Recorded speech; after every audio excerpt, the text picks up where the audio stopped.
and we're recording. This is March 28th, 2016, WSOMN educational call, and I'm going to turn this over to Admin Bill to get our little disclaimer and stuff out of the way, and then we'll get right to the meat and potatoes.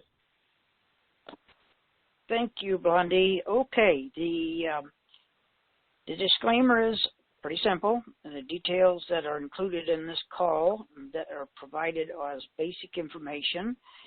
And while the WSOMN website hosts and the WSOMN call moderators and guest speakers strive to provide the most up-to-date information possible, we make no representations of any kind revealed or suggested about the completeness, accuracy, dependability, viability, or accessibility of topics discussed and of off-site links provided within the WSOMN website or the WSOMN calls. The information provided is done so for informational purposes only. The owners, hosts, moderators, and guests pass on information that has been collected from a multitude of sources, some verified, some not. Always conduct your own research before investing or signing up for any items, services, etc. discussed or promoted on the WSOMN website or during WSOMN calls. Under no circumstances will WSOMN or in any form be accountable for your personal, financial, or your personal decisions. And that's it. Thanks, Blondie. Okay, thanks, Edmund. Okay, so I just want to get this call started off with just a little bit of levity. And I was thinking this weekend, you know how the name Ban Ki-moon's been thrown around, and, you know, he's the UN Secretary General. And I was thinking, like, isn't that just a cool name, Ban Ki-moon? Because, you know, if you were just in a place of authority and you could just say, Ban Ki, get your moon over here and sign this paper so we can get this RV going, and then you can go kick some moon to get the rest of it going. I just thought that was kind of clever. So anyway, back to the reason for this call. I have been reflecting over the last few weeks about how much information overload that I think we've all been getting over the last few years, how confusing so much of this is to all of us, you know, even those of us with experience in financial services and whatnot. And I thought it just might be helpful before this impending event to have a few issues that have been discussed ad infinitum, sort of capsulized into a way that maybe will help us through the first steps of doing this first part of the RV and the post-RV, and by no means in any way complete. And so the first topic that we're going to talk about in just a very, and this is how the format's going to be, we're going to have a topic with, you know, a 15-minute or, you know, give or take, presentation by the guest, and then followed by some Q&A. And, you know, we're not doing gifting letter kind of Q&A, just to make that clear. This, you know, we're way beyond that. And so I am extremely pleased that our first guest, who's going to talk about this trust situation, and if you're concerned about doing it, having a trust, you know, before you go in exchange, and then what you can do afterwards, he's going to explain. And I want to say that I listened to so many trust calls over the last few years, and, you know, it's not so much that it's confusing, but when you don't know what you're dealing with, you know, because we don't know how much money we're going to have, how do you know what trust to choose? And so when I heard this gentleman speak, I was like, I wish I had heard him on the very first trust call, because it was so crystal clear to me what to do. And this gentleman is an attorney, trust attorney since 1958, and we call him Packer Backer.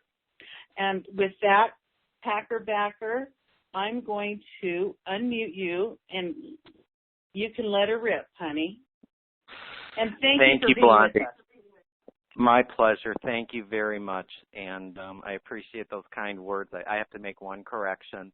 I am a licensed attorney. I've only been practicing since 1986, so only 30 years worth. So you gave them my birthday year, but so now everybody can know how old I am and exactly how long I've been practicing, and all I've done is trust work in that 30 years. So I appreciate the chance. I know I've gotten to probably talk to a few of you on the line, but many I have not, and I'm going to reiterate Blondie's words, and that is I've been able to listen to the Winsome calls and other calls, and one of my hopeful goals tonight is that there are going to be 4 words that maybe everyone will take some time to truly understand in making this decision, because the decision does have different aspects, and I also hope to give you a solution pre-RV that will give you flexibility and make your life a little bit easier. So if you bear with me, I know I'm probably a minute and a half in, but I promise I'll try to get through the rest of it in 13 minutes. Anyway, on my topic list, I'm going to ask if you guys have a piece of paper handy, or you can, please write down 4 words for me, and those words are revocable. The second word is irrevocable. The third word is grantor. And the final word is trustee. And I hope you'll find out why I'm saying that and asking you to try to really understand it before you make the decision. And so much of what's been talked about, and I'm going to just try to keep it to the basic level over the last at least 12 months of calls that I've heard, is the distinction between a revocable trust and an irrevocable trust. A revocable trust you may also have, heard over the internet or otherwise. That's a grantor or a grantor trust. And the reason it's a revocable trust is by its definition. It is a trust that you create and that you have the option to revoke at any time that you so desire. That is the power that is given to the grantor, and that power is not in any irrevocable trust. And so what a revocable trust is simply an agreement between a grantor, and the grantor is always, to me, the creator, the person who is out to create the trust. And then there's the trustee, the other party to the trust, and that's the manager. And that manager can change, and you can have powers to nominate additional trustees, successor trustees, get rid of a trustee, all of those good things that come with the power to revoke. That's obviously divergent to an irrevocable trust. And an irrevocable trust, for everyone's understanding, is really a trust where you divest ownership. You divest the right to be a beneficiary. You divest the right to own and control the asset. And while many out there will say that there are some potential solutions where in an irrevocable scenario you may regain trust capacity, please understand I'm keeping this at a simplistic option, and I'm happy to answer those questions. But in an irrevocable trust, you are divesting ownership. So why does someone do a trust? Why are we talking about this concept? And I have 3 real reasons, and hopefully they match with what you're going to say. The first is the real basic reason, and what I believe is very important as anyone looks to exchange and use trust to do that. And a basic plan encompasses 1, privacy, 2, avoidance of probate, and giving you an estate plan. In other words, you contribute your currency as the grantor or creator to a trust to be managed by the trustee, which can certainly be you in a revocable trust. And what your goal is that when you go to exchange, you don't want the world to know whose money that is. And so you name the trust, let's call it Packerland. And Packerland Trust goes into the bank, and That is the account in which the funds are exchanged, started, created, and it's in the name of the trust, which is not your name, generating the privacy aspect. Second, if God forbid you get so much money that you pass away at the exchange, you now have a document that, one, avoids the court and the requirement of going through probate, and two, tells the trustee who gets the money when you're gone. And that's really what many have heard of being the revocable or skeleton trust. That's what it does. That's the basic premise. But that's the vanilla ice cream. Now, if we want to put the hot chocolate on top of the ice cream with the trust, we really get to the tax aspect. And trusts, especially what I did for many, many years, have tax aspects. In other words, what the law says today is that each of us can transfer in 2016 $5.45 million to our beneficiaries without paying any estate tax. Well, there's something called credit shelter, which means if you're married and you do it right, you really can transfer $10.9 million. It also allows you to do generation skipping tax planning. It allows you to do charitable trust planning. It allows you to do asset protection. Those are trust steps, and I'll talk a little bit about those in a minute, and that's really the hot fudge. And then to me, the cherry on top, although some will say it's really their vanilla ice cream, is the concept of asset protection. And why do you do an asset protection trust? Well, we're concerned about getting sued. You have a judgment against you. You don't know what might come out of the woodwork when you have these funds, and so you want them placed in a scenario where they're protected. Can do that. That's not a problem. It comes with a cost and choice. And as my mother always told me, choice is a problem. Anyway, so enough of the basics, but please understand, and if you need, look at Wikipedia, etc. And I'm going to give you a couple of websites before I'm done where you can get these trusts and, either get them free or get them at a minimal cost online. And many of you may already know them, but I wanted to come up with solutions. So as I look at this in a pre-RV stage, and what I've talked to Blondie about for a long time, is I would want my client, if I had a client in this, and again, I'm just a lawyer who's talking, I'm not representing anyone, but if I were to be, I would want my client to be in the most flexible position, because the one thing I'm certain of is none of us can tell exactly what we're going to get rate, what structure, what payments, what it's going to look like. You don't know, and the word on that I've heard forever, and I'm not as educated as my good friend Hot Wheels or others that really understand this, but the word that I keep hearing is negotiate.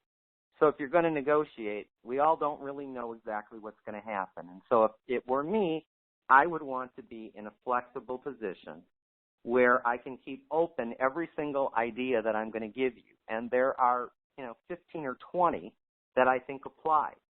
So in my opinion, putting everything into an irrevocable trust, so I'm going to talk about why you would do it, it may limit your flexibility. And so it wouldn't be my all solution, and I don't think it makes a great deal of sense pre-RV. But again, just my bias, and there can be very good reasons for it. And I understand, I've listened to many of the concepts out there, and I've looked at them 8 ways to Sunday. And they do have some purpose. Anyway, so I want to be able to be in a position where I have maximum flexibility to do all of the things that you can do. So what I have proposed to many, and what I believe makes good sense in the most simple, generic fashion, is the use of what I'll call a skeleton trust. And what is a skeleton trust? It's like we talked about as a revocable living trust where you are the grantor and you are the trustee. And it's going to state in the powers that you may change, alter, amend, do whatever you want to the trust. You may name current, alternate, or successor trustees. It's going to state where your assets will go at your death. It's going to have an addendum that you may contribute to the trust whatever you believe appropriate. And in this instance, my suggestion is it is just the currency that you're looking to exchange. And the skeleton trust simply is what it is. It's bare bones. It's got the basics of what you need to be able to keep control. And now let's say the RV happens and you're at the bank and you want the privacy. So the name of the trust, if my name was John Smith and I put it in Packerland Trust, at that point in time, no one's going to know who Packerland Trust is. It's new. It hasn't been in existence. No one can find out. And absent a warrant, lawsuit, federal investigation, in the short time that it might be in a normal account, no one's going to have access to that trust. Now, if you have a $25 million judgment against you, that could change things, but my bet is that no one on this line has that scenario. So now let's say you've exchanged, you've kept that privacy, you haven't passed away by getting all of that money. Now it turns to all the different aspects of trust planning that you're going to use and one concept outside of that.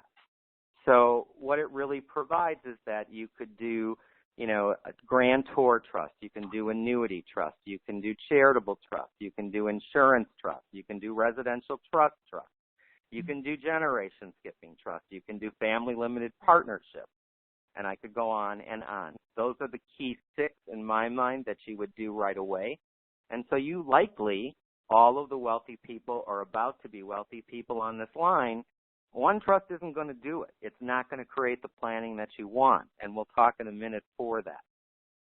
I know I've heard the question many times, and my best bud on the line here would be mad if I didn't talk about it, but I've heard the question several times. So if I do this skeleton trust or I do this revocable trust, do I need to get an employer identification number or an EI number from IRS.gov? And my honest opinion is no, you don't. You can use your Social Security number because you're deemed to own the trust anyway. If you want to go to the extreme and you say, I have a major judgment against me, or I'm going to have, basically a garnishment the minute that this gets opened if somebody knows I'm out there, then sure, you could go and apply for an employer identification number and get something unique, and that would keep things, a bit more private if necessary. But in my honest opinion, I think that's, not necessary at the onset unless there's, obviously very different facts. And then I don't want to get away from asset protection because in all the calls that I've listened to, I know how important it is to everyone on this line because, again, it's going to be lots and lots of money and we don't know what's going to come out of the woodwork. So I would advance all of those techniques, but it's hard for me to want to advance those techniques ahead, not knowing what we're really going to have. Now, I know many have done irrevocable trust, have looked at irrevocable trust, and I just want to, put into play, why would you do an irrevocable trust pre-RV? And the obvious one that everyone's going to yell back at me is, Michael, there's a gift tax exclusion, and if I contribute my currency at my cost, which is what the value of the gift would be, and I put it in that irrevocable trust, when it's worth so many millions of dollars, I'm not going to have to get taxed on that value as a gift, and they would be 100% correct. So in other words, if I just let's believe dinar is $1,000 per million, and I put in 10 million dinar, and that's a $10,000 gift, well, that doesn't even meet the annual exclusion of $14,000. So I can give that, and if it's later worth, I'll be really conservative, $50 million, well, I've just transferred that to the next generation, and I've done it at a lower gift tax value. And so clearly there's an argument for that. But again, using the shifting techniques, you can accomplish pretty much the same objective using family limited partnerships, using annuity trusts.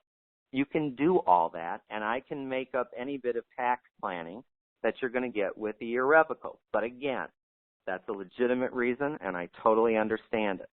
And the other obvious one is asset protection by moving it to the irrevocable trust. Now, my only problem is an irrevocable trust means it's irrevocable. You can't change it.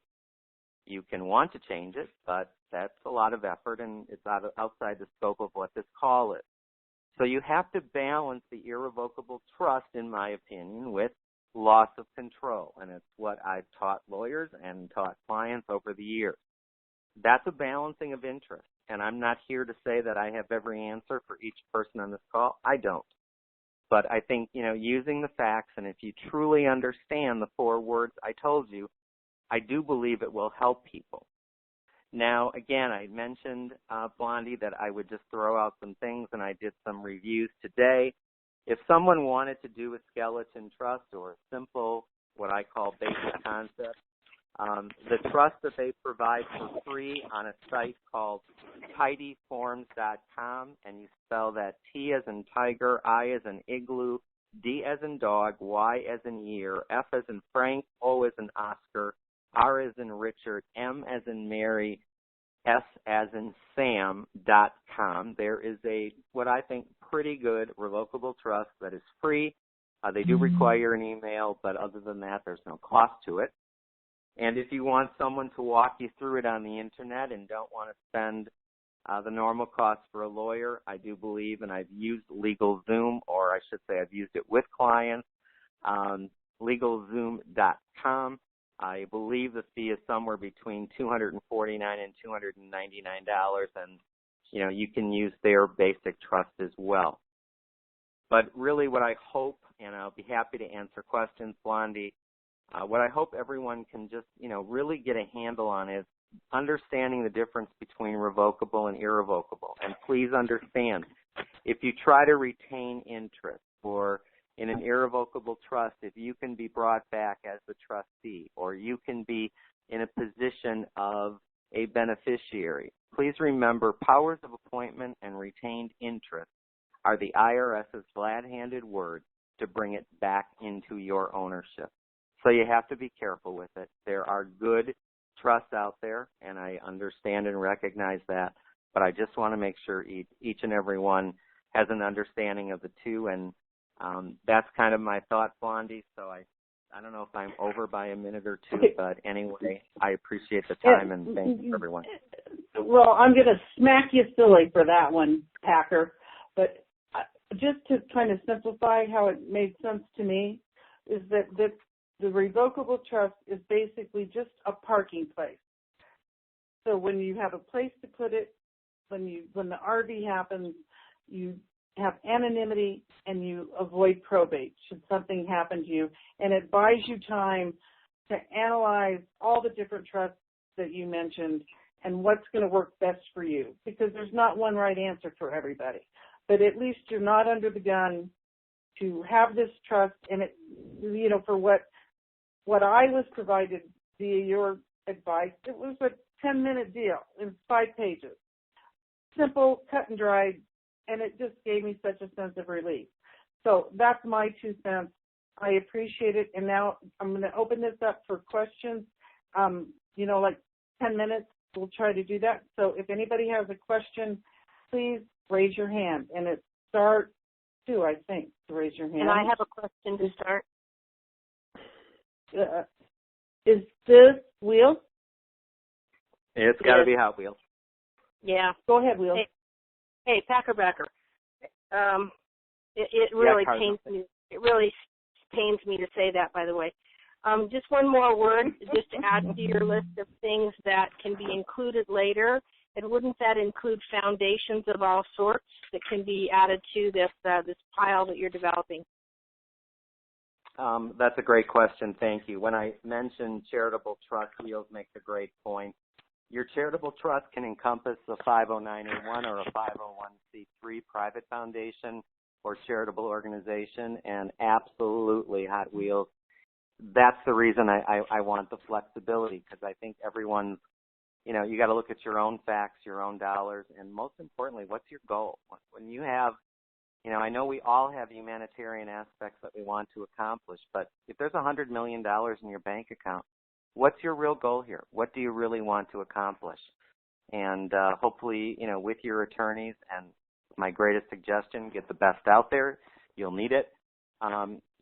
Everybody's is going to be different, but good question. Thanks, Wheel. Okay, and just so everyone's clear on the format, we're going to have each speaker is going to do their topic, then we're going to do Q&A for that speaker, move on to the next speaker. I just had a question about that. So we don't have the speakers don't have to hang on till the end of everybody else. That's the point in that. Okay, so I'm going to take a few more questions, and then we're going to go on to the next speaker. And we're going to go to San Francisco 415. You're unmuted. Go ahead. Hi. Thanks, everybody, for being on the call. Thank you for the information, which is dispelled and necessary in light that we may be very close. I have a question. If the differences between the trusts, would that say like institutional or something else? Is that in any way possible having to do with the revocable trust and the irrevocable trust? Interesting question. By its basic, please understand again, a revocable trust just has a grantor and a trustee, and most often that's going to be you, yourself, and I. You're going to be both of those positions. Your question is very appropriate as you look at an irrevocable trust, because oftentimes because you can't be the trustee, because that you would be deemed to own it, and it would then be not irrevocable. In those situations, using an institutional, be it a fiduciary company, be it a bank, be it a brokerage type company, there are many that sit out there and will act as trustees. And for some of the, the pattern trusts that are available on the internet, you've got more of an institutional trustee. So oftentimes that is the truth, but sometimes in an irrevocable trust, it's not as though you couldn't name yourself as the grantor and you could name a nephew or a niece as the trustee. That's fine because you don't have any ownership in it. But oftentimes, especially with foundations or if you're looking at family limited partnerships or other things where you're really trying to divest, in those situations, an institutional trustee plays. But you'll typically see that more on the irrevocable trust side than you would on the grantor or the revocable trust side. Oh, so the revocable trust is not an institutional trust, is what you're saying? Most often not. Believe me, I've done plenty where I've had a bank act as a trustee, but neither is defined as an institutional trust. It's just when you look again at the parties to the trust, most often if there's an institution, it's going to be on the irrevocable side. Okay, thank you very much. Okay, thank you, sir. And you can put your hand down, and I think it's star 2. I'm not sure, but okay, I'm going to mute you, and we're going to go to 305. 305, you're unmuted. Yes. Good evening. I did not get the first website address that he gave. He gave 2. Could you tell me what that first website was again? Sure, I'll be happy to. If you're looking for some free forms, again, just the only form that I have reviewed and I think is a decent form is the revocable trust, and that is found on a site called tidyforms.com. It's all one word, tidyforms.com. Thank you so much. Thank you. You're welcome. You know what? That almost sounds like a diaper, doesn't it, Packer? Tidy forms. Anyway, a little. Don't go there, Blondie. Okay. I know. God forbid we could have any fun. Okay, now we're going to go to, this is going to be our last question. I want to also preface this with, this is our first time using this format, and we're just trying to get through some basics here. At the end of the call, some of the guests have to leave, but we'll stay on and answer whatever questions, we can. So if we don't get to you now, don't hang up and don't worry. We'll try to get to you later. But I know that the Packer has an obligation, so hold on here. Okay, 425, you're good to go. Good evening. Several years ago, I purchased a trust and then after the trust and I put my property in it, I purchased a corporation sole. and I want to know what your opinion is of the corporation sold, because after that I plan to open a foundation in Panama. Okay. You know what, right, ma'am? Excuse me, Packer. This call isn't about that. This all call right. is about, and I apologize. And we'll do another call on this later. This call is about pre-RV, what to do, and then how that leads to your next post-RV. And don't want to get all specific in all these different tests. Go ahead, Michael. I was sorry, having second thoughts about having it and using it. That's the reason I'm asking. Go ahead, ma'am. Sorry. That's okay. All right. I understand that you purchased the trust. When you said corporation sold, to me that sounds like a single-member LLC or a single-member corporation. And those are often used in being able to administer, and if depending on how involved you will be with the foundation, that can provide some individual tax benefits in planning. My advice to you is I would not just terminate it at thought, because very frankly, in a full plan, it may well be something that you would use. My advice to you is as soon as the RV happens, please get counsel to review it, but please don't terminate it prior. Golly, thank you very much. I appreciate that. You're welcome. Thank Blondie. you, ma'am. And I didn't mean to be rude. I can see how this could get out of hand, and we're going to move on to the next topic. You made my brain work. What? No, I'm fine. So much. Okay. So everybody whose questions we didn't get to, stay on. I know that Packer will stay as long as he can, but we're going to go through the topics, and then at the end we'll do catch-up calls. And I don't know how many of the guest speakers are going to be able to hang on. You may just be stuck with me. So now the next topic we're going to go to is the brokerage account. Thanks, everyone. And thank you. No, old Packer, you made my life so easy. You have no idea. You have no idea. And I strongly suggest that you really listen to what Packer had to say, because it will take so much pressure off you with all this trust controversy, spinning in your head, and you're freaking out that you don't have this trust and you don't have the money to get the right one. You're not going to know what right one you get until you've already exchanged. That's my 2 cents. And so, but I get to give my 2 cents because I'm the moderator. So anyway, okay, Packer, I'm going to mute you. You hang up with us as long as you can, and so appreciate it. Really appreciate it. And anyway, that's all I'll say.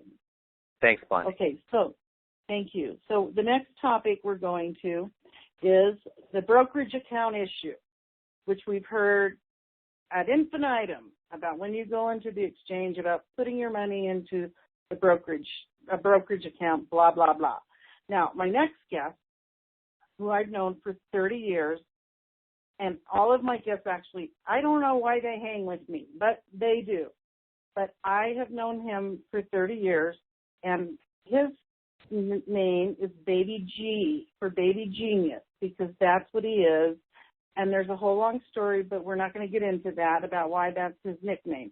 But he has tremendous experience in the brokerage business in every aspect, has worked for all the big firms in putting their computer systems together. He knows all of, the rules and regs, and he's actually hilarious. So I'm going to unmute Baby G, and he's totally familiar with Dinarland as much as he hates it, and I'm surprised he's still my friend after I got him exposed to this. But anyway, Baby G, take it away.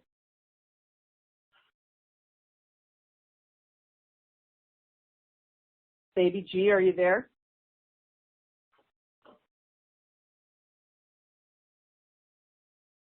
How about now? Can you hear? There. So that makes and they make fun of me. They make fun of me. They never let me touch anything technical, and now he couldn't even get on the call. Oh, I'm going to just make hay out of that one. Okay, yeah. Now we can hear you. Go ahead, Baby G.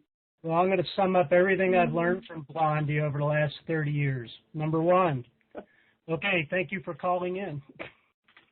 So, Okay, so brokerage firms and putting your money, your assets over into a brokerage firm.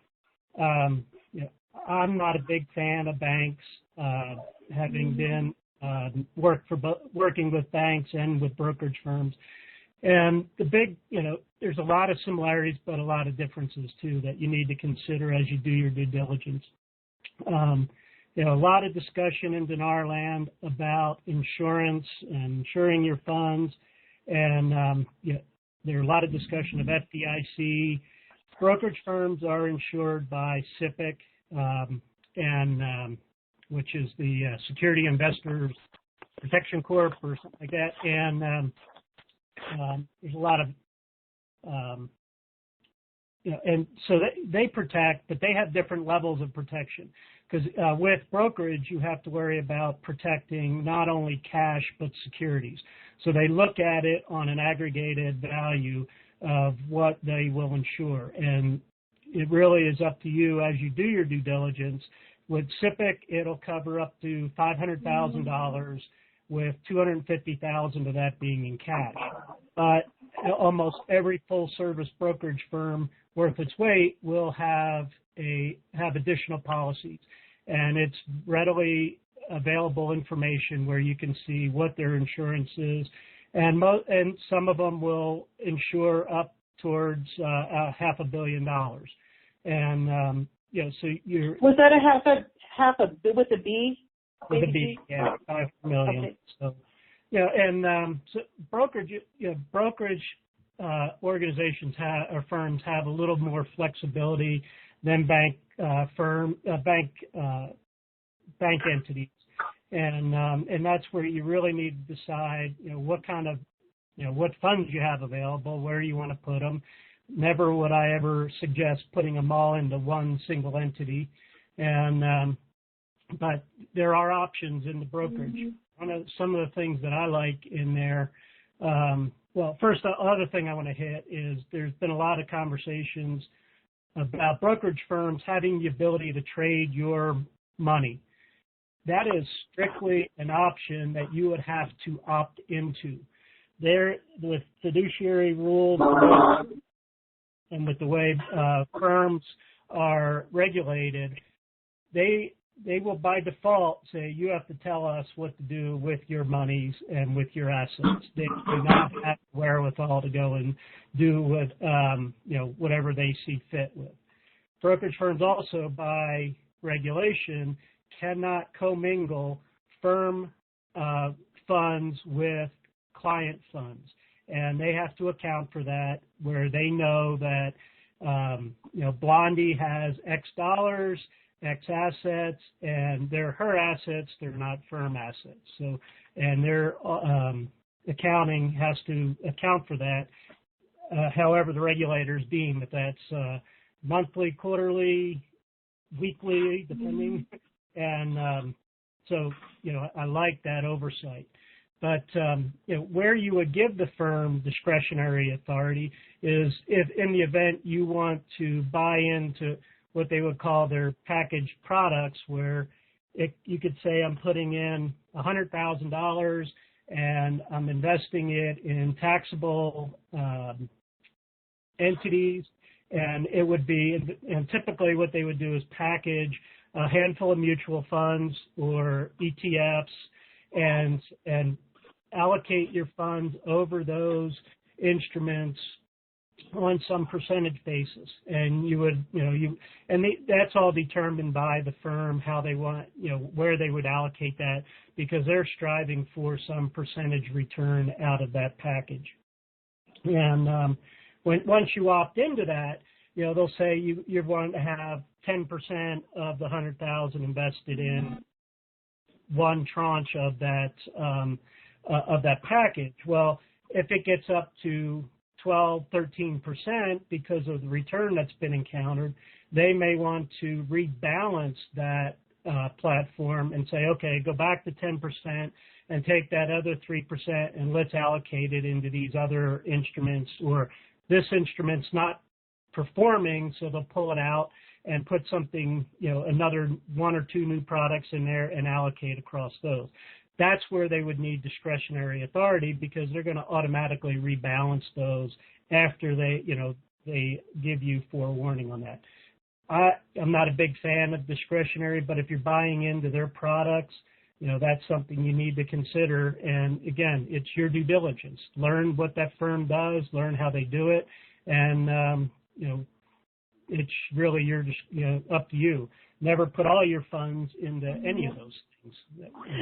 And just to interject there, Baby G, is that when you do that, your capital is at risk. You can lose everything in that type of an account. So that's just one thing when you're going into, any of these accounts that are associated with the stock market, you can lose everything. You can lose half, you can lose 50%, and then you're working your way back up, when the market crashes.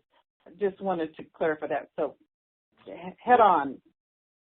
Yeah. I mean, look at 2008. 2008 should be everyone's staple, and whenever you're doing your due diligence, and ask, how did you handle 2008?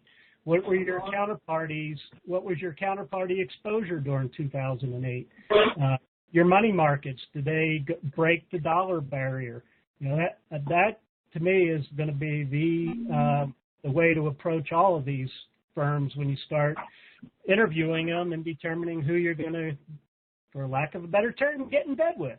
So, and you really are getting in bed with them. So, other things. And it could be. I'm sorry. Go ahead. Yeah, Blondie. Nothing. I was going to make a joke, but I won't. Go ahead. Oh, go for it. Come on. I was going to say, that getting in bed with them, now that, that could be a great experience or a really bad one. Absolutely. It's the whole spectrum there. That's why it's a good analogy. We've all had bad experiences and good experiences. The other thing I like in brokerage, and the firms that I will go with will have active and successful arms in private equity. I'm not big in buying publicly traded companies, but depending on the assets that are returned after this, I'm very interested in private equity, and that's where you can buy into smaller companies that have yet gone public, or maybe not going public. It's a family business looking to divest money, divesting some of the company to bring liquidity into the family, and you can pick up some of that as going forward. That's where I'm really interested is playing in that private equity world, and I want a partner that is fluent in it and has been successful in it. And banks will not play in that arena. If they do, it'll be the bigger ones that have brokerage entities, and they're going to shift the other to that. So. Brokerage firms will all play in the typical stocks, bonds, equities, options, all that kind of stuff. Hedging with options is always a good thing, but that all gets into the strategies of how active you want to be in your investments. If you're coming out of this with a couple $1 million and you're looking to set back, then there's better options than going to a brokerage firm will be able to provide you those instruments, but there's better places to put those funds, probably into the annuities and that kind of stuff. The bank products, brokerage can offer a whole lot, the same instruments that banks do. One of the things a lot of brokerage firms will do is to, if you want to sweep funds in the bank money markets that are limited to 200, or not limited, but insured up to the 250,000 mark, you can aggregate these money markets across banks. And if you have $1 million, you put 100,000 into 10 of them. If you have a non-taxable strategy where you're in the non-taxable instruments, you can actually have the firm move the return of interest from the non-taxable interest to a non-taxable money market, so that not only is the investment non-taxable, but so are the proceeds, and the proceeds sweep into a non-taxable interest-bearing money market, and you keep that entire investment as a non-taxable strategy. And that's really nice to have a portion of investments in a non-taxable strategy like that. And that brokerage firm can aggregate those across many banks. If you go to one bank, they're going to put you in their products, and unless you go and shop many banks. So working with the brokerage firm helps facilitate that. So would you say, Baby G, that when you first, you do your exchange and they want you to go to to Wells Fargo's brokerage side, then, put your money in the money market until you do the research on the different places where you want, different brokerage firms where you want to get your money, and not get sucked into what the Wells Fargo bank products are, but you're fine to leave your money in the money market in. Would that be a that's strategy? Probably, because they're going to want that off their books as fast as they can, so they're going to want to offload it to a money market from a capital perspective. So, and then bring it in as they need it. And that's what's nice about some of the money markets. And again, that's where you want to really ask heavy questions: is how did these money markets perform? Because you don't want, if another recession comes about as in 2008, those money markets literally broke the dollar mark. So what that means is if you put $1 in there, they were saying your dollar is now only worth 95 cents. And so you want to be in a healthy money market. And that's why, I would, back to my question of how did you fare in 2008, because I don't want to repeat that, I don't want to be caught back up in that. So, yeah, my strategy is exactly like was talked about in the last conversation. It's going to go into a skeleton trust. It's going to sit there till I have all my conversations, and then I'll determine where it goes from there, because I don't want my conversation, if I have $1 million versus having $2 quadrillion, is going to be much different. And so that's why I'll wait post-exchange to have any of these conversations. Okay, are you up for a few questions? Oh, we can, sure. Okay, if you have a question related to what Baby G is talking about, raise your hand. If you don't and you have your hand up, please put your hand down, and then we'll get back to you. Okay, so I'm going to go right now with area code 40. Shoot, I think I just messed that guy up. Sorry, 405, I just messed you up. 281. 281, go ahead. 281? You're unmuted, 281. Okay. Good, I put everybody to sleep. Now, hold on. 360. 360, you're up. Hi, this is Goldbuggy in Washington. Go right ahead, ma'am. Hello?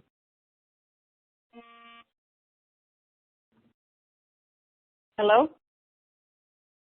Hello? Hello?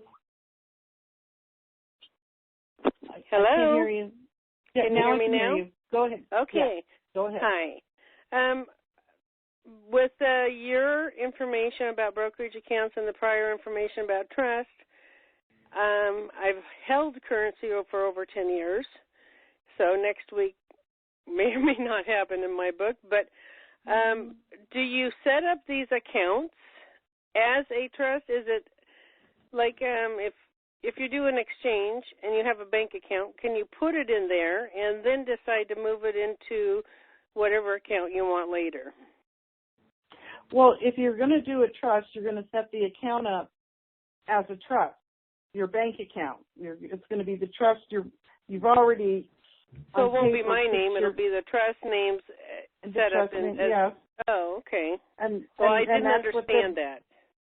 And that's what the brokerage, when you go to get to the brokerage, and all the accounts are going to be set up in the name of the trust. Pre-RV. Well, no, because you're not going to have any money to put into another account. Well, there's my question. Let me put it this way. You do your trust. This is what I did. I did my revocable trust. I went and opened my bank account in that trust name. Okay, and so now, depending on, and that's where the money's going when the exchange happens, and then it'll sit there till I figure out what other trust and what I'm going to do with it. Okay, so if it never happens, can you reverse that and just take the money out of there and put it in your own account? If what never happens? The RV. Well, you don't have any money to put in the account then in the first place. Well, you have to open it with something, so well, you mean like $100. $20? Yeah. I'm just saying, would you let it sit there for as long as forever, I guess, just hoping... Well, the bank's not going to let you sit there forever. They're going to be taking out a fee. So for $20, I'm not going to lose any sleep over it. Got it. Okay. And I'm even cheaper. I'm not even opening accounts. I'm going to wait and see, what that's the question. Can you just put it in your own personal bank account and then move it around to the places you want? I'm going to just make them account at that time. Go ahead, Mike. Go ahead, baby. I was just going to say you can, but the whole purpose of doing the exchange into the trust is what we were just talking about with Packer, is that you want anonymity and avoiding probate. If you want to, you can certainly do it in your own name. Absolutely. It's just if you want anonymity and avoiding probate, the revocable trust is just an avenue to go. But you absolutely can do it in your own name. Okay. Thank you very much. You're welcome, ma'am. Still confused. Okay. 203. You're on. 203 in Connecticut. Okay. Meet me out. 281 in Texas. 281.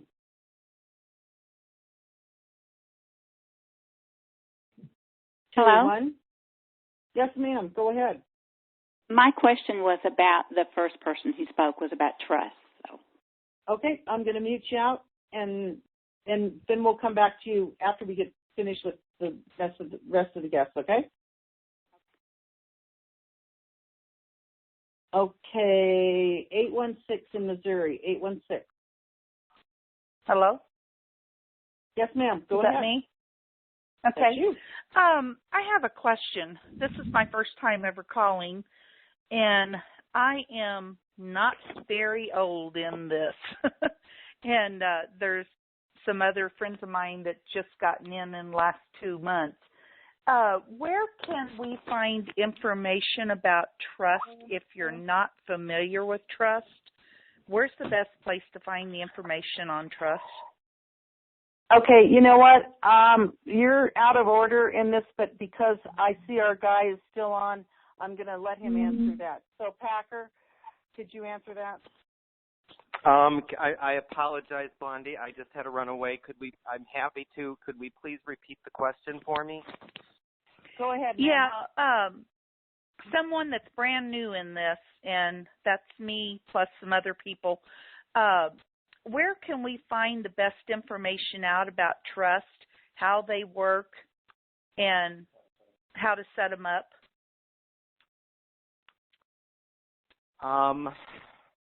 The best source. There are so many out there. I think if you were to simply Google revocable trust, you're going to find lots of articles. What I'm happy to do is while everyone keeps talking, Blondie, I'm more than happy to go find it, and I can either text it to you or come back on with what I think is a really good one.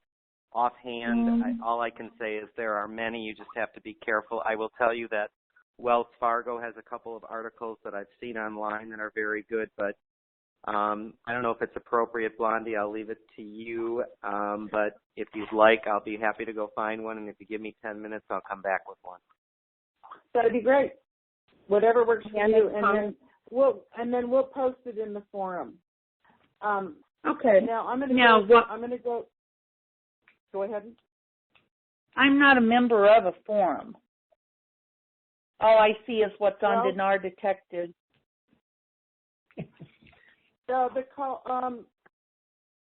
We'll get it out there somewhere. Michael will come back and give it. I'm sorry, Packer will come back and give it to us, and we'll get it. Right. We'll get it somehow. The help. Okay. Okay. I appreciate the suggestion. Bye. Okay. Bye. Now I'm going to go to 602, and you're unmuted. Wheels, go ahead. Thanks. Relative to the lady's question, if she likes books, there are Trust 101 and Trust for Dummies. Those are real simple books. They have them on every subject under the sun to include foundation and trust. That might be a place for her to start with the basics. Did you get that, ma'am? I already muted her. Yes. Did you get that, ma'am? Yes, I did. Okay, great. We're going to go you're welcome. We're going to get back on track here. Okay, Baby G, thank you very much for that. Hang on as long as you want. I'm going to mute you out. Now, I was going to be the next speaker. However, I'm going to defer to Deb Tarhill Girl and David Boron. So I'm going to unmute them. They're going to talk about internet privacy. And then after them, I'm going to talk a general overview on annuities. So, okay. Deb, are you there? Yes, ma'am. Can you hear me? Okay, well, I can. So take it away. Very good. Well, hello, everybody. It's your favorite Deb Tarfield girl again, trying to help you guys understand how important it is that we stay protected. So I brought some ammunition with me tonight, and you guys stick around because he's going to really explain it 100 times better than I can, why we need to be invisible and how easy it is to be invisible. Because when this money comes, we need to do what we can to, we're talking about putting our money in safekeeping accounts and interest-bearing accounts and growing it so we can use it to bless those who we know the Lord is going to put in our path. We need to protect it because they're going to know who we are. I mean, they're using our Social Security number, when we go in exchange and when we have to open up accounts. We've got all this private information that's available for people to see out there. So here's the president. His name is David of Privacy Abroad, and he will explain to you what I preach about being protected in your Internet activities. David, thank you, sir. I'm going to turn it over to you. You bet, Deb. Thank you, and thanks for having me on. Can you hear me? We can hear you fine. Okay, good, great. Very good. Making sure my mute button was working there. Well, I appreciate it, and Deb, I don't know if I could do a better job than you. You do a great job, so let's just start there. But it's important. How much time do we have? 10 minutes? 10 minutes. Okay, we could do that. Okay, well, why in the world do we need to be protected? I'm going to answer that. I'm going to talk about why do we seek our Internet protection and our privacy offshore. We'll talk about that. And then why not free emails? Why can't we just continue to use our Gmail and our Yahoo, and some of us are still using our AOL accounts from the 1980s. Why can't we just continue to use those? What's going on? Well, this is what's going on. Data breaches, it's a major problem, and they are so common these days. It's happening. It's been happening for years, but it's picking up momentum. The latest in attacks, it's attacking, a gentleman just talked about brokerage accounts. I know for a fact that brokerage entities, broker-dealers in general, because we're working with some, are now getting what's called ransomware into their quote-unquote secure email systems that they have compliance approved. That is not good. I mean, come on. Ransomware, what that is, and you can tell by the name, it holds your data at ransom. And then these hackers will say, hey, we would like to now get money from you. Okay, so you have to pay them to unlock stuff. It's happened to cancer centers in Florida. It happened to Hollywood Presbyterian out in California and a lot of other companies. It's not good. So find solutions, right? Well, here's what I'm going to go through. I'm going to go through why we locate not just our email service, but our company. Every single thing that we do is offshore in the country of Switzerland. Why? Why can't it just be here? I don't have a Swiss accent. I'm an American. But why in the world do we have to do it there? Without a shadow of a doubt, we could not function and protect people's privacy and security if we were headquartered in the United States. And I'm going to go through why. First point, I'm going to go through 5 points. First point, U.S.-based public email services, let's just start there. They're scanned continuously by commercial entities like Google, Yahoo. Why? Well, remember, they're free, so they have to get their money from somewhere. And the way they do it is they scan, they analyze, and they categorize your content, and then they sell it to third-party advertisers. Hard to believe, isn't it? Well, it's actually true, and it's what they've been doing for a very long time. But it's also scanned by government and criminal entities. It's because it's easy to do. A lot of the viruses and malware and this ransomware is coming through free email channels because it's easy to get into. It's easy to hack into, and it's every single day. If you have a free email account, you know exactly what I'm talking about. In Switzerland, email services there will strip your IP address, which is it's like your Social Security number for your computer, and all your what's called metadata from your email. The email is anonymous over the internet. It's just standard there. Totally different. Terms of service, point 2. In the U.S., this is usually fine print, but it's jargon meant to make you feel your privacy is protected, but in fact is designed to protect their interest and their liabilities. In Switzerland, the terms and services there, very deliberate, by the way, for the sake of clarity and ease of understanding what they do. The terms give you, as the customer, complete freedom of choice over your account. So you control them. The companies there don't. They're not analyzing and critiquing your emails and selling your information. That's why you have to pay for it. You pay not to have that happen to you. And then law, the U.S. and the Secret Services can take warrantless action against you. That's called the Freedom Act now. What's called the Patriot Act, the Freedom Act. And it is illegal to inform you that they are doing it. It's unbelievable what's happening. Matter of fact, they just cracked the Apple phone. Now, I agree with the fact that Apple phone out in the terrorist use should have been hacked 2 months ago when it happened. But I just got word that it just occurred without a court hearing. Well, you know what? I don't think they needed to have one. They needed to get that information off that phone. But here's how it works. The Swiss Constitution takes the privacy of the individual or business or enterprise very seriously, and the law requires that you be informed of any action. You know where that comes from? It comes from our Fourth Amendment. It's kind of sad that we have to go to another country to have our Fourth Amendment right to be protected, but that's exactly what has to take place. The law includes personal liability for lack of warrant and transparency, by the way. That's what it does. That's point 3. Point 4 is technology. The email systems are designed here. The email systems or data storage services are designed for scalability and data mining. Okay, they give away email accounts in this example in exchange for your data. Pretty simple. System in Switzerland, not the case. It's designed for security, privacy, and functionality.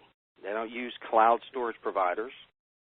They have their own physical data centers with real hardware in Switzerland, and they store all the data using open standards. You tech people, that's good. That's what you want. Last point, pricing. We've already kind of alluded to this, but they're free here in the United States, or many of them, unless you value your privacy and security, that is. In Switzerland, you pay for them. Why?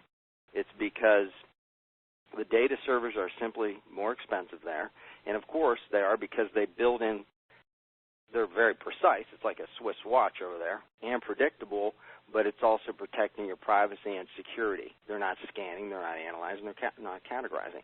They're not working with target advertisers to take your information. This is a problem. It is a massive problem. It's been occurring for a long time. It's getting worse.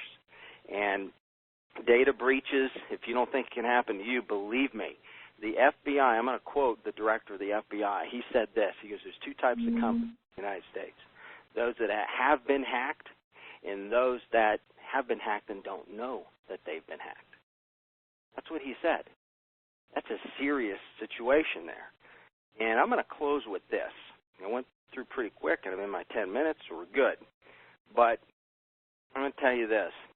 There was a company located in Texas, and this is back, they were actually 10 years old. When you research them, I would tell you to do this, but you need to research this and research what I'm telling you, and then you could email Deb at privacyabroad.com. So, but I'm going to tell you, research this by going to lavabit.com, lavabit.com. Go there. And they were shut down. They were operating a private email company in the United States of America, shut down back in 2013. They weren't doing anything wrong, but the government wanted their encryption keys. And the founder was like, why would I do that? I have 410,000 clients that are paying, and everything's fine. I'm not, they're law-abiding citizens. We're not having any problems. And so he had to close his company. And he said this in a statement you're going to read on his website, I would strongly recommend against anyone trusting their private data to a company with physical ties to the United States. It is sad. I'm an American. I love this country. But the fact of the matter is this. We are under a serious attack with warrantless spying, and which has created an environment for cyber crimes and hacking. It's rampant. It's a problem. And I want my stuff private. That's the bottom line. And I think a lot of people do. A lot of people want to have their data private and secure.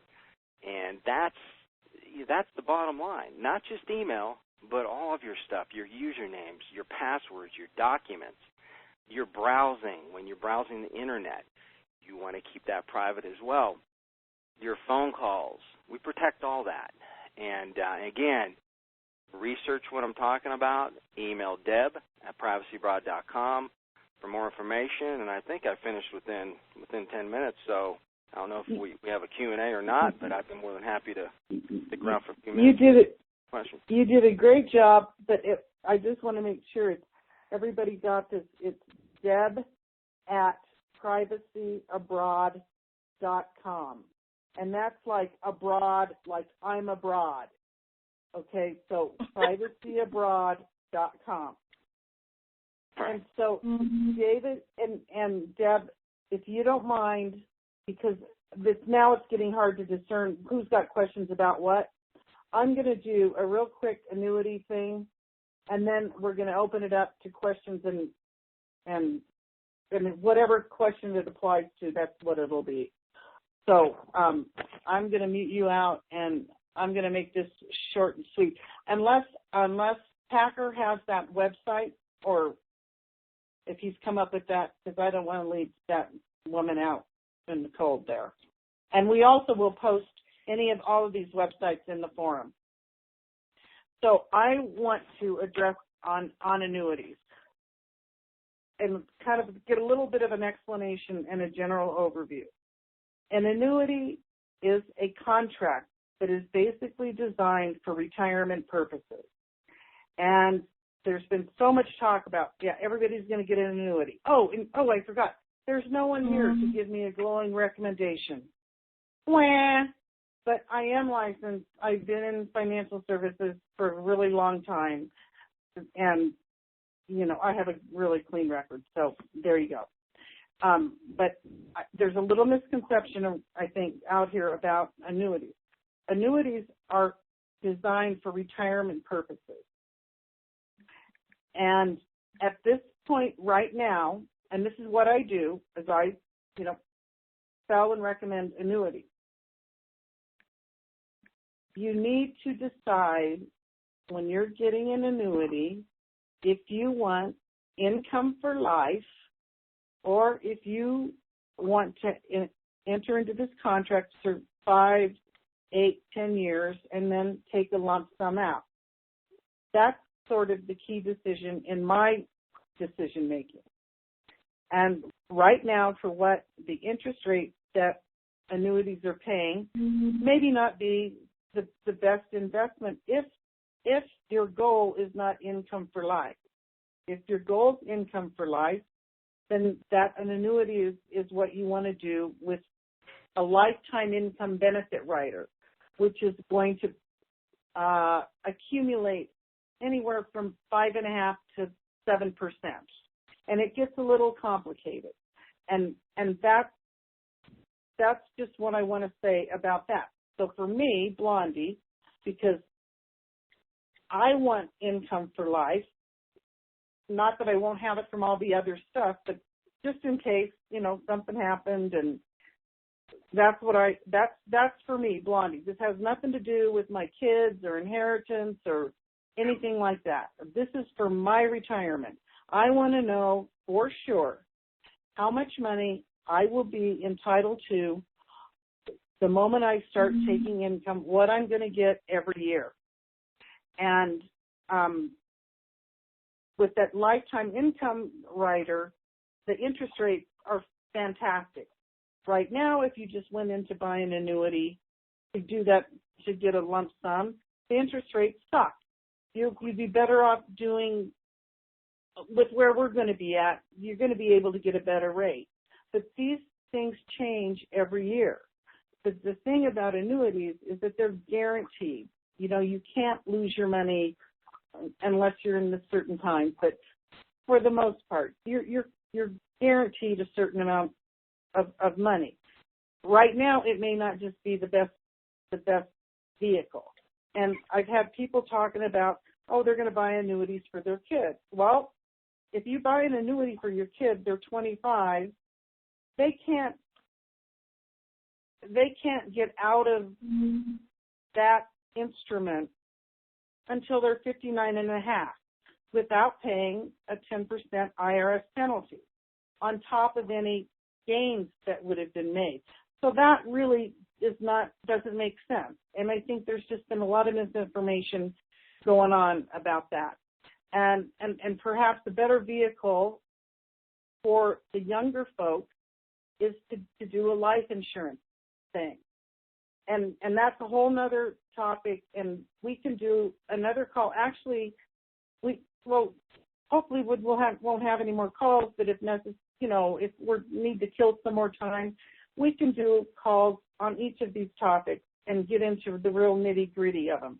I just wanted to say this part about annuities, that you really, when you're looking at it, you need to see what your goal is, and that it's different in every state what you're allowed to buy. Everybody's situation is different. It's not a one-size-fits-all deal.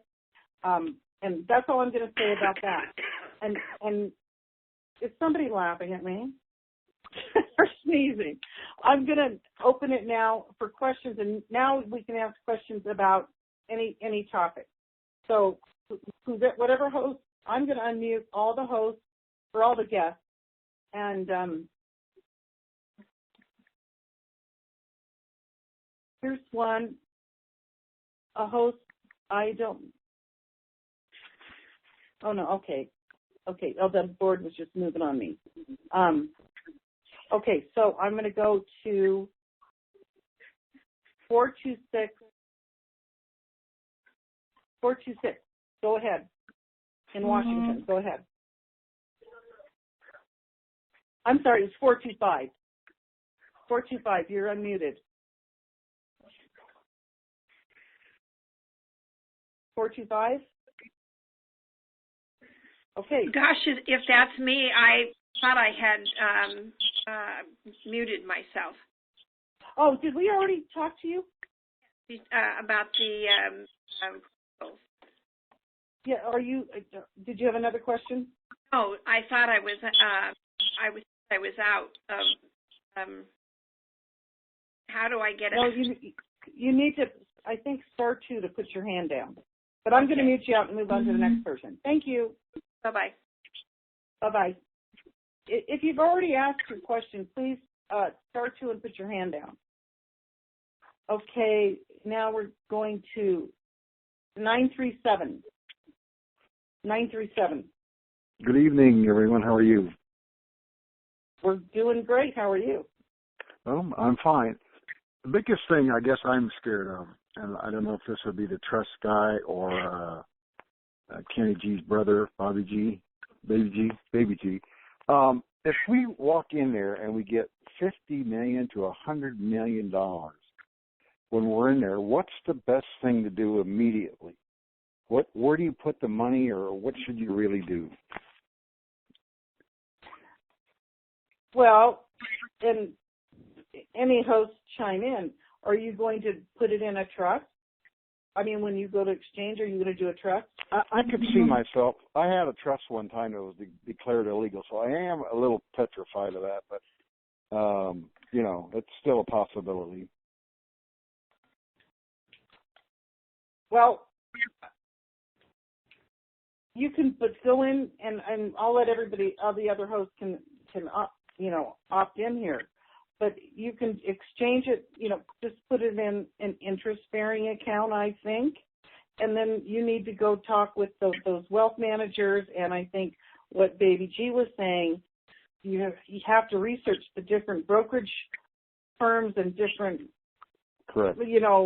Like Wells Fargo, they have Abbott Downing. There's Northern Right. Trust. They have their own private banking side. But right. you don't need to I think the whole thing is that you don't have to do something that day or in 2 days or in a week. Right. You need to just let it settle. Nothing's going to happen to your money. So if I go into Wells Fargo and I have $100 million, they can put it somewhere and it's going to be insured until I decide what to do. It's going to be in what? Insured. Baby G, you answer that one. No. I mean, FDIC insurance will only go to $250,000. So you need to, if you get the additional insurance on that. My guess is they're going to want to move you to the brokerage side of the house pretty damn quickly because they don't want to take that exposure. And and I think as Blondie said, and put it into a trust, sit back, exhale, and talk to some smart freaking people because right. It's going to take you. You're not going to just say, I'm going to go and buy X mutual fund tomorrow with $100 million. Well, I mean, you might, but that probably wouldn't be the most beneficial thing for you to do because it will also alter how markets are if you go and do something like that. Mutual funds can't handle that kind of volume. They have statistics that they run off of. And so sit back, talk to some smart people, figure out what your ultimate long-term goal is. And it's going to probably take you, a few months to figure out where to put that, put $100 million so that right. It's not going to alter things, the balance of life, and you also get the returns for the goals that you have set forward for you and your family. So when you go in there, are you allowed to say, well, give me a cashier's check or something for $300,000, $400,000, $500,000 because I got bills to pay and I'm going to get a new house? Can you do stuff like that? I'm going to answer that. If you have that kind of money go ahead, Baby. If you have that kind of money, you're going to pretty much be able to do what you need to do. And, yeah, they'll issue that. Now, will they issue it within the first 24 hours? I don't know about that. But, Yeah, I could see them. You tell them you need $500,000, or you put $100 million in, they're going to probably give it to you. But and what I would add to that is, well, why do you need a cashier's check? Well, just write a personal check. I mean, just wire it. Whoever you owe the money to, they're not going to take your check. But you could certainly get a bunch of cashier's checks. It just seems to me that you're complicating things. Whoever you owe the money to is going to take a check. So unless you're under the gun and they absolutely are demanding a cashier's check. I had a business that went belly up when the real estate market crashed. So I had about 52,000 in credit cards. I'd like to just totally dump those yahoos because I'm fed up with them. Well, you can just, like I said, just write them a check. But the bank's going to give you whatever you want. Okay, that's cool. I'm happy with that. Okay. And that's appreciate your time, guys.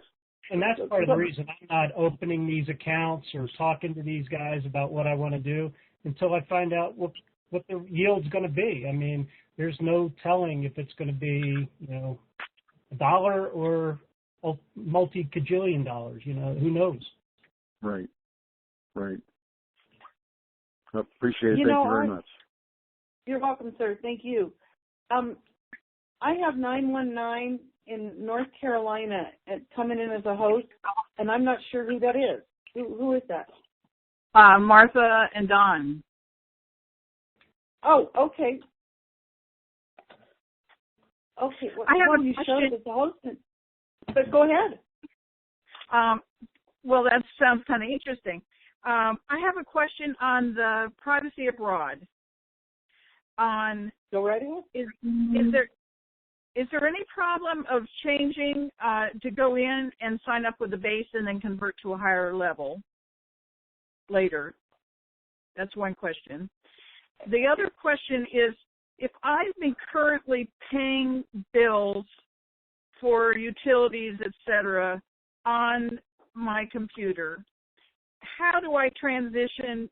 Do I start after I have privacy abroad? Do I go into my account and change my password, or change my password before I go in, or is there any kind of feedback on doing that? Yeah, no problem, Deb. I could cover this. Martha, right? Yes. Thank you for your question, Martha. Yeah, you could start with any of our programs. So they start at $60 a year. Email $65 a year. So whatever fits into your budget, problem, and then you could upgrade later on. So that's not an issue at all. In terms of bill paying, you need, and everybody got to listen to this. You've got to go, and you got to be aggressive with your who you're doing business with your money and your banks. You have to go to them and tell them to only send your documents to your Swiss safe. So you got to get the Swiss safe, $60 a year, and then go to your bank and say, send the documents only here. And the reason you want to do that is because that's what every single Swiss bank does. They use our safe, the exact safe, to do this with their customers. It is the best security in the world. And what it'll do, they'll send all your documents, all your statements, all your confirmations, your transaction confirmations, all that stuff to your safe, and it'll be organized in there. It is. And are you saying, and none to in the mail? Only if you want that, but I wouldn't recommend that. No, I'd have it all electronic, because they'll do electronic. I mean, everybody does that now. Right. And they'll do it directly into your safe if you tell them to. And we have that feature. It's called a mail-in feature. It's very easy for them to use, and it will organize it in your safe, so you will always have it in your safe. Okay? And that's the way I would do it. In the password question, the safe, you could generate your passwords in there. You can make them as complicated as you possibly want to, 24 characters with lower, upper, special characters, and so forth. And the really good news is you don't have to remember them.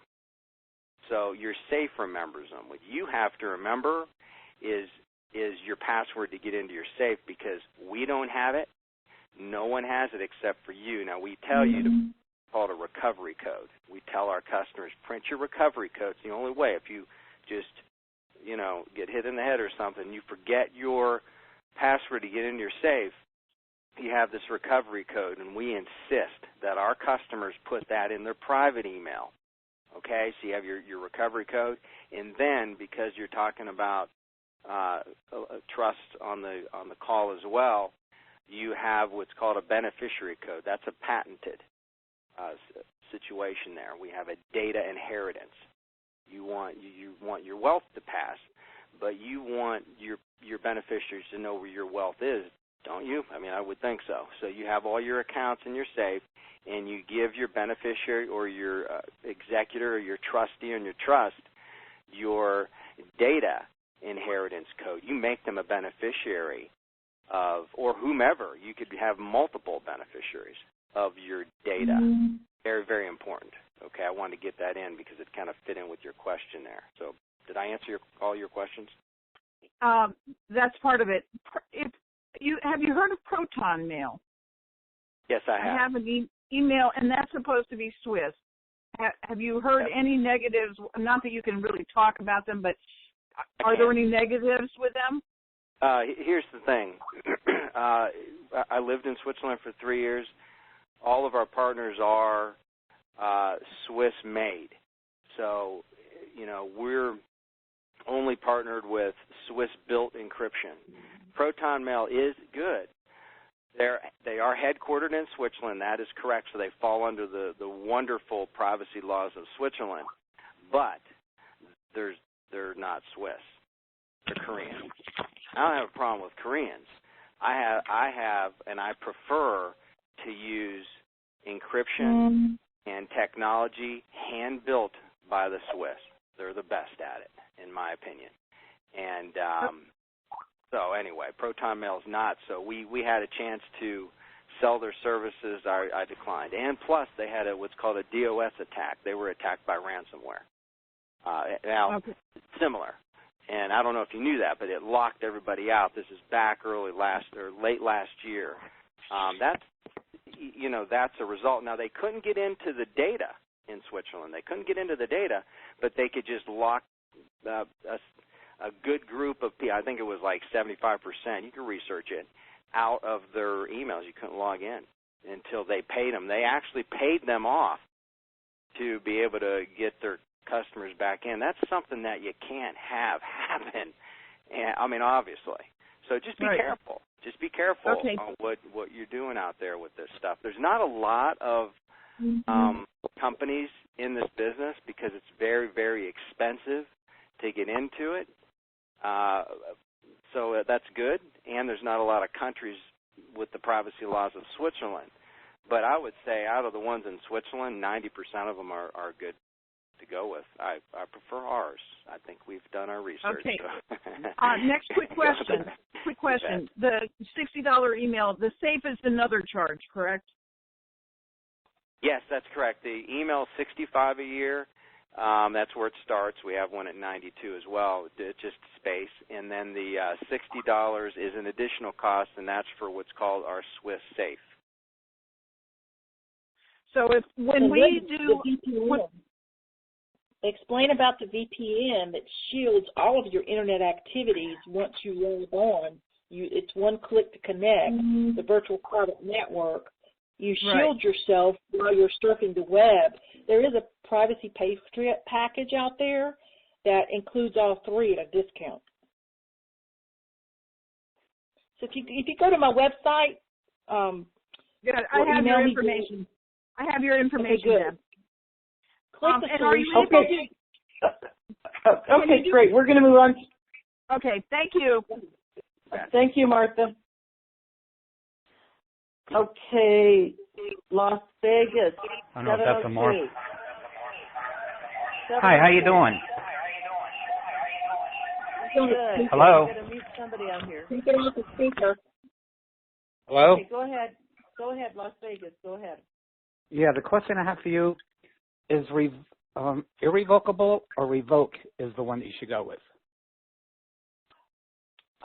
Is Packer still on? I'm here. My That's suggestion, sir, was to initially start with a revocable trust to give you flexibility, and once the exchange is completed, you can then look at other options that will be available. Okay, so revocable. All righty. That's my question. I appreciate it. And I just want to clarify, it's hard sometimes to hear if somebody's saying revocable or irrevocable. And what Packer is saying is start with revocable, R-E-V, not I-R-R. Right. Okay, so revocable is what you want to start with. Okay. Okay. All right, thank you very much. Thank you. Thank you. Packer, did you have that information for that one lady? Yeah, I did some searching, Blondie. I think that when Hot Wheels came in and said Trust for Dummies and Trust 101, those were good. The article that I liked best in my search, I would suggest going to the website AmericanBarAssociation.com and putting revocable trust in the search. There's a 17-page article, which is Chapter 4, and that really walks you through everything that I think anyone would want to see. So AmericanBarAssociation.com, and then do a search for revocable trust. Great. Okay, thank you. Now we're going to go to 920 in Wisconsin, 920. Hello. I have a quickie question. Is this call being recorded tonight? Yes. Well, okay, great. If Blondie hits the right button, yeah. But actually, right. I have angels in the background. I have angels in the background that cover my hiney. So one way or the other, it's recorded. Well, praise the Lord for that, because so the information has been so valuable that I just want to be able to review it, because I made a lot of notes, but I couldn't keep up with some of the speakers. So thank you very much for that. Okay. You're welcome. Thank you. And okay, I was kind of a little short on my annuity thing. I just want to add another tidbit. You're not going to be able to buy as much annuities as you think, because, like all these companies have different thresholds. So one company, you may only be able to buy $1.5 million. And also with an annuity, it is not dependent on your health. But with annuities, all of this is all done with actuarial data. And so they've got it figured down to the fingernail on how they make money. And believe me, they do make money. But the great thing is that it's all insured. But just keep in mind, when you're going to buy life insurance or annuities, you're going to be limited by each company annuity-wise because of their actuarial stuff. And life insurance, you're going to have to do a medical most of the time at the numbers we're talking about. But you're only going to be able to buy so much life insurance because of the rules and regulations, not so much of the ability of the insurance company. It's just that if you're worth $10 million, you can't buy $50 million worth of life insurance, and that's just kind of how that works. Okay, with that said, we're going to go to 405, Oklahoma, 405. Go ahead. 405. Hello? Yes, 405. You're on.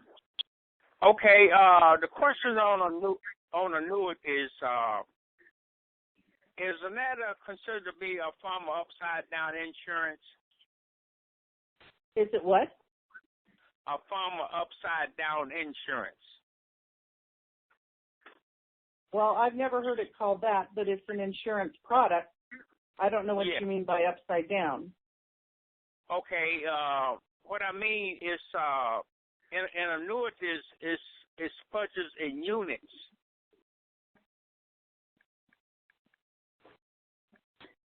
Say that again. It's what? Well, the annuity is, first of all, is a form of upside down insurance.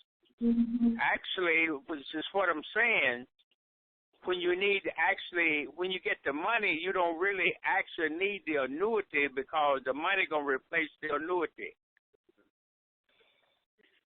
No, that's not correct. Okay.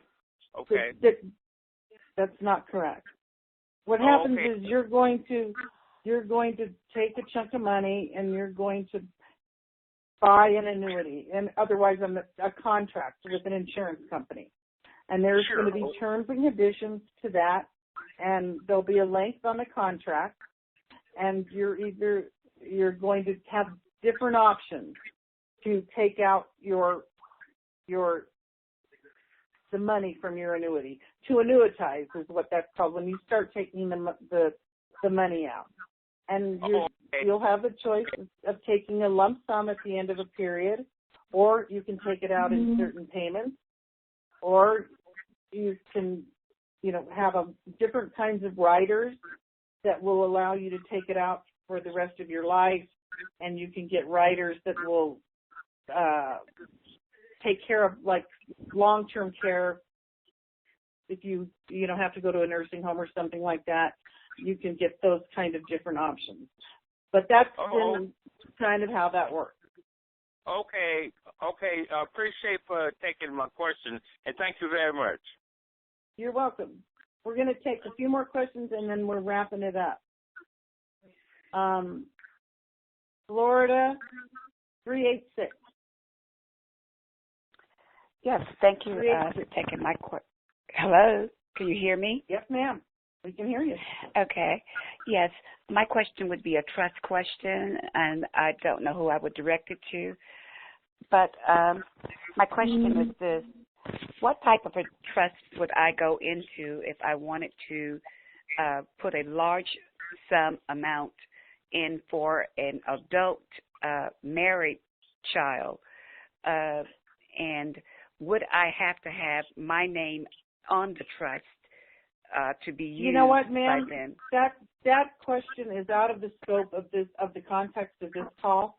If I can talk Packer into it, we'll get him to do another call that we can discuss this kind of stuff. But really, the purpose of this call was just to get us over the hump for the RV. I see. And that's a follow-up call. So I see. Okay. Thank you so much. Thank you. You're welcome. Okay. Texas 281, you're up. Yes, can you hear me? Yes. Okay. My question is about, we have a living trust. To put it in all of our accounts, bank accounts are in the living trust.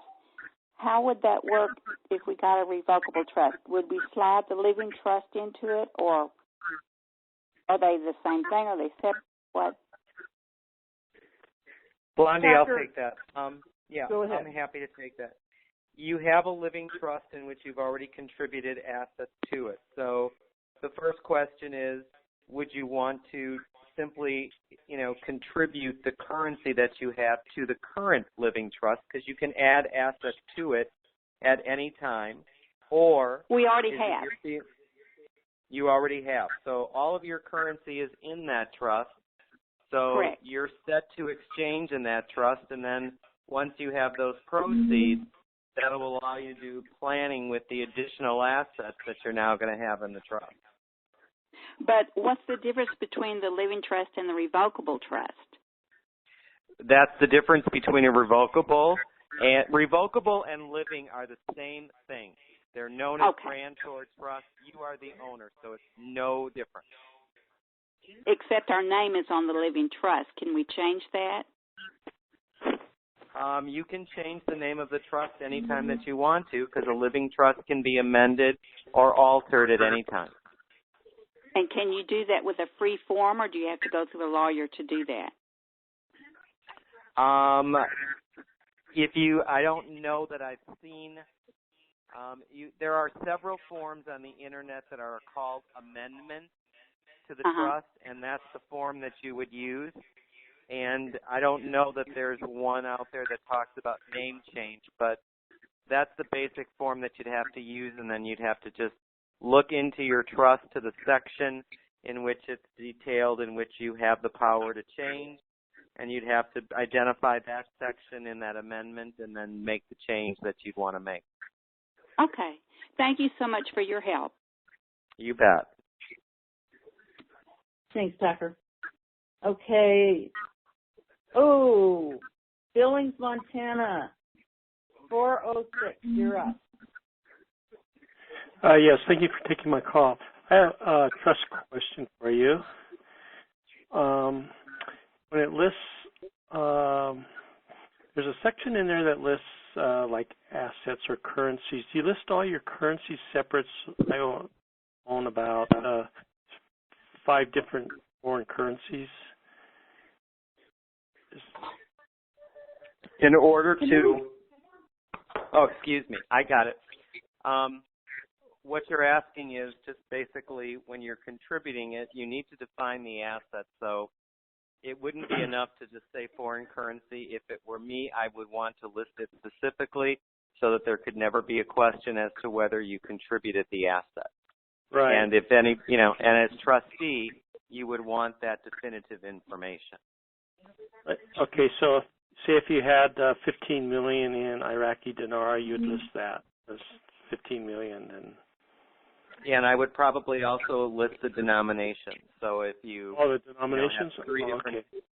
Yeah, I would make it detailed. And remember, when you do that page to contribute the assets, usually it's on a schedule attached. Whatever page you're doing it, make sure that you as the grantor and you as the trustee or whoever the trustee is, make sure that it is initialed and dated so that there's no question that the trustee received that contribution on that date. I see, okay.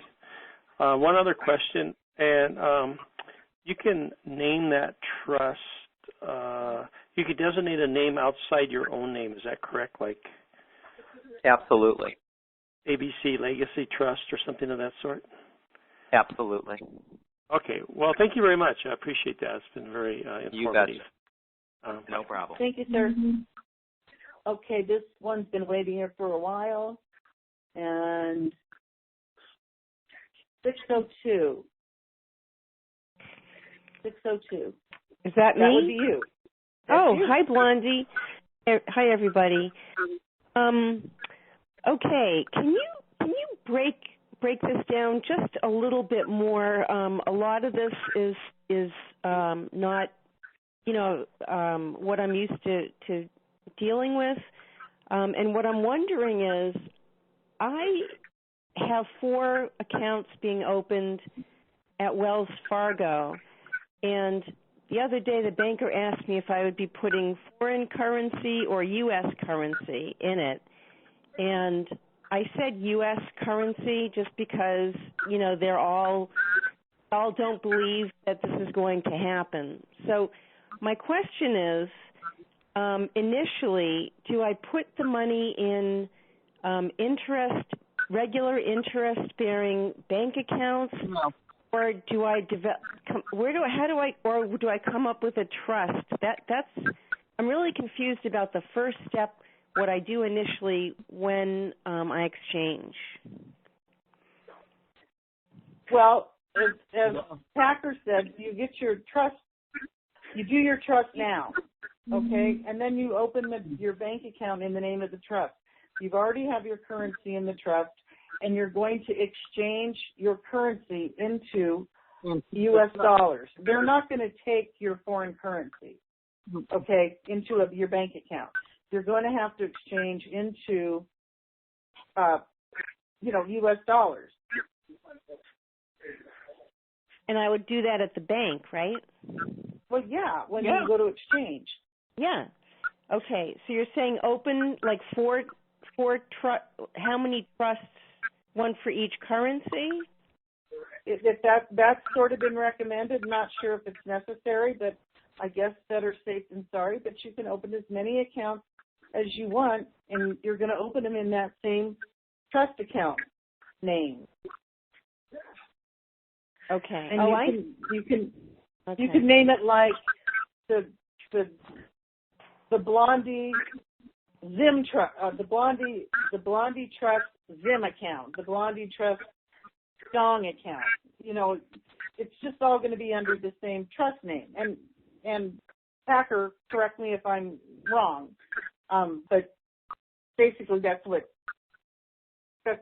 it's going to work. They're not going to take your foreign currency and put it into a bank account. That is correct. Right. They're going to exchange. They're going to take the foreign currency from me and then give me receipts for it, or would they be putting? They're going to give you U.S. dollars. They're going to give you U.S. dollars. Okay. Okay. So basically, you're saying I would open a trust ahead of time and then just give the bank the name of the trust and open the accounts under that name. Correct. And you're going to have to take your trust documents to the bank. They're going to need that documentation to open the account. Oh, okay. Oh, geez. All right. So who would I go to open the trust? Well, were you listening to the call? Yes. Okay. It's a little confusing. Well, Packer just gave a website to tell you. Go to tidyforms.com. Okay. And then go to revocable trust, and there's a form in there that you can access for free. And apparently there's also a place in there that if you need help getting walked through it, you can do that for a fee, probably nominal. And then you take those documents to the bank. You can do that tomorrow and open the bank account. You'll probably have to, have a minimal deposit of maybe $25, something like that, and they'll open the account for you. Or accounts, however many you want. All right, and I'm sorry if you're repeating this again, but once I walk in with the documents for the trust, what's the difference between that and just having them park the money in interest-bearing accounts initially? Well, here's the whole point of the trust. If you want anonymity when you do the exchange, if you want anonymity and you want to avoid probate, that's why you would exchange into a revocable trust. And then you could, the next day, you could decide, you can put it back into your personal account if you want. This is just an option that we wanted to present as as something that you could do, because everybody was all worked up about trust, and this is just an easy, really simple way to get your money protected and anonymous. I don't mean protected so much as the probate and anonymity part of it. But you can do what you just said. There's nothing, preventing you from doing that. So if you open it up in your own name, that's fine. Let it sit there until you figure out what kind of trust you want to do. Mhm. Okay. Well, wouldn't our name and our private information be go along with the trust? Well, your Social Security number will be, yeah. And you're the grantor, and you're the trust. It depends on how you set it up. And Packer, if you're still on, you can take it from there. I think you handled it exactly, Blondie. I didn't. If you want to re-ask the question, I'm sorry. I had to just run from the phone. I'm happy to take a shot at it too. Yeah. Hi, Packard. I'm just wondering. When you open a trust, don't they have all your name and your address and all that information anyway under the trust? They're going to have the address and information about the trust, and they're also going to have your name because you're the owner of the trust. So, yes, they will have your information. So how is that different from just opening an account, a regular interest-bearing account? Because if you open an interest-bearing account, it's in your name. Let's say it's Sarah Smith. If you open the trust, it's in the name of ABC Trust. Oh, okay. So you're saying don't use your name in the trust. Not unless you don't care about giving up privacy. If you care about the privacy, then you want to use a different name. Okay. Or something that wouldn't be as easily recognized. Okay. All right. Thank you. You bet. Okay. Thank you. Okay, now we're going to go to Tennessee, 615. 615. Hi, Blondie. Go ahead. Yes, this is for Packer. If you have a revocable trust and you do a gift letter or an amendment to the trust, do they need to be notarized? Well, a gift letter, I'm not sure how you're referencing that in the name of a trust, but certainly an amendment should be notarized. That's pretty much state law around the country. So if you're going to amend it, yes, the grantor's signature should be notarized in addition to the trustee. Okay, thank you. You bet. Okay, we're going to do our last question, and this is 843 in South Carolina. Go ahead. Hi, Packard. My question is, if I were to open up a revocable trust and give it an EIN number, and I wanted to collapse the trust and open up a lot stronger trust account, can you transfer the EIN number? The EIN number would be definitively assigned to that trust. So if you wanted to keep that number and you wanted to, alter what your initial plan was, all you need to do is an amendment and restatement of the revocable trust, and you can turn that simple revocable trust into anything else that you want it to be. So it would require an amendment and restatement, but certainly you could keep that EIN number, no problem. Okay, that sounds like a winner. Now I have an EIN number for my business account. I had a personal business account, but that can't be used the same EIN. It has to be a different one for the trust, I imagine, right? Absolutely. Remember, the trust or your company is like a separate person to the bank. The same is true when you look at a trust. Okay. So if I wanted to move my business under the revocable trust, I could do that as well, right? Business account. That's going to be a little different and determined by state law. But I would not transfer the business inside the trust. I don't think that's going to be wise planning for you, because potentially you change corporate or company tax rates into personal trust rates, which would never be a good idea. Well, Packard, you've been a lifesaver. I've been sweating bullets on this currency. Wondering. I didn't want to put it in my name. I want to keep it as private as possible, and seek as soon as we exchange out. That was my game plan. I appreciate that a lot. My pleasure. And I wish you good luck. Thank you so much. May you have a wondrous and glorious and loving day. Thank you. Okay. Thank you. You guys, we're going to wrap it up. I want to thank all of our special guests,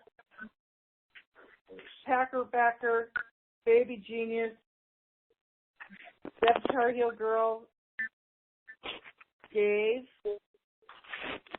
Sunny, Admin. Do you have anything to add? Admin, or any of our other guests, if you have anything to add, speak now or forever hold your peace. And you know what I'm talking about, David G. If you need any more information regarding the privacy product for the computer, make sure you email Deb at privacyabroad.com. Okay, I don't know. We got a ton of feedback going on here, so we're just going to wrap it up. Thanks, everybody. And that was Deb at privacyabroad.com. Oh, yeah. And I can put it. I can attach the EIN number, and it is transferable. All I got to do is amend it, and then I can open up this trust. I can go ahead and make a down payment on this other stuff I want because it ain't but $1,000 and give them like $200 down. And then when this thing. Okay, so I'm sorry, I had not muted him. So anyway, thank you, everybody. Really appreciate it. And we'll post what we can in the forum. Thanks for joining us. Good night, everybody.